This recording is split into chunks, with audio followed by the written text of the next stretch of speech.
Halo, assalamualaikum warahmatullahi wabarakatuh. Kembali lagi ke NK Channel, dan kali ini saya akan review sebuah casing dari Infinity, yaitu Infinity EOS. Tapi sebelum lanjut, ada baiknya kalian subscribe dan bunyikan lonceng agar dapat info terbaru dari channel ini.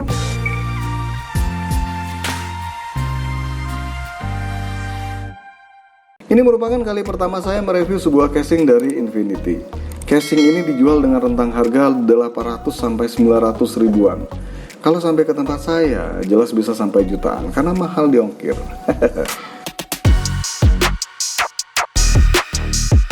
Tak banyak informasi yang saya dapat dari web resmi Infinity ini.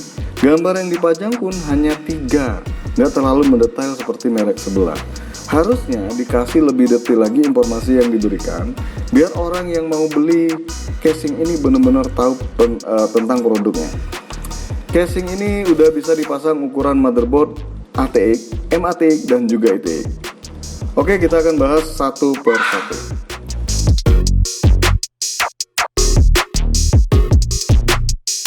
Secara tampilan, casing ini terlihat gahar, dan yang bikin casing ini unik, semua penutupnya kaca, penutup depan dan atas, dan juga penutup samping kanan dan kiri. Namun bukan kaca bening, melainkan kaca hitam bening. Bener gak sih? Jadi nggak terlalu terlihat bagian dalamnya. Space atau ruang penutup kaca ini dinilai cukup baik ya, nggak terlalu mepet ke casing, dan membuat aliran udara bisa lebih baik lagi. Kacanya tergolong tebal, namun tetap hati-hati. Ketika kalian membukanya, takutnya jatuh dan pecah. Untuk bagian kacanya ini, desainnya cukup bagus ya, nggak petak, tapi ada lekukannya.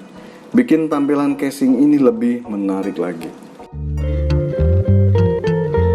Pada bagian samping casing ini sudah menggunakan PSU cover, dan pada bagian tepat harddisknya, casing ini udah menggunakan model rak yang cukup mudah untuk mengeluarkan dan memasukkan harddisk ke dalam casing dengan pengunci yang cukup enak digunakan. Untuk kabel manajemennya sendiri saya nilai cukup baik. Space atau ruang dari kabel manajemennya cukup lega, ditambah lagi penutup sampingnya ini masih ada sisa ruang. Jadi nggak usah khawatir masalah kabel manajemen. Hanya saja ada satu hal yang bikin sedikit kendala, yaitu ketika kalian akan memasukkan kabel power processor ketika sudah dipasangkan motherboard. Kalian bakal kesulitan mengeluarkan kabel power ini dari lubangnya karena ketutup sama motherboardnya dan nggak kelihatan. Jadi salah satu langkah mudahnya, kalian keluarkan terlebih dahulu kabel prosesornya, baru nih dipasang motherboardnya. Untuk pemasangan lainnya saya rasa nggak ada kendala.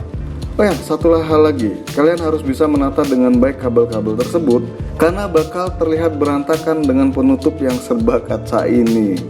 Jadi nggak bisa kamuflase ya kabelnya ke penutup casing.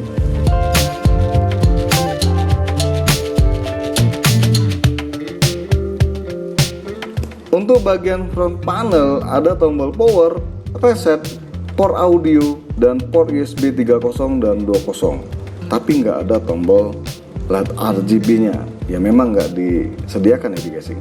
Fan atau kipas yang bisa dipasang pada casing ini cukup banyak. Totalnya ada 8 kipas yang bisa dipasang ukuran 12 cm. 3 di depan, 2 di atas, 1 di belakang, dan 2 di bawah. Untuk pemasangan sendiri nggak terlalu susah. Harddisk ukuran 3,5 in bisa dipasang 2. Untuk SSD bisa dipasang 4. 2 di sebelah motherboard dan 2 lagi di bagian bawah bagian fan. Ya, satu hal yang harus diketahui, casing ini ketika dipasangkan power supply yang ukurannya lebih besar dibanding standarnya, sedikit menyusahkan. Saya di sini menggunakan power supply yang udah kabel modular dan ukuran 650 watt.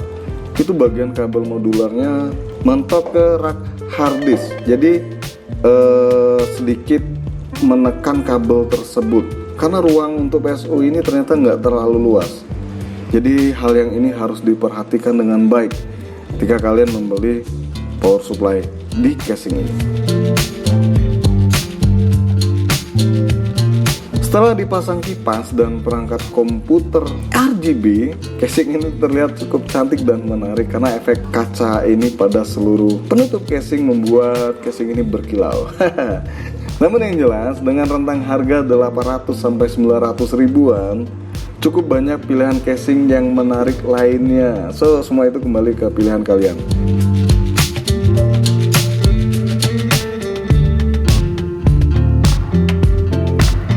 Ya, begini saja review dari casing Infinity EOS. Jangan lupa untuk subscribe, like, dan share. Dan terima kasih udah mampir di NK Channel.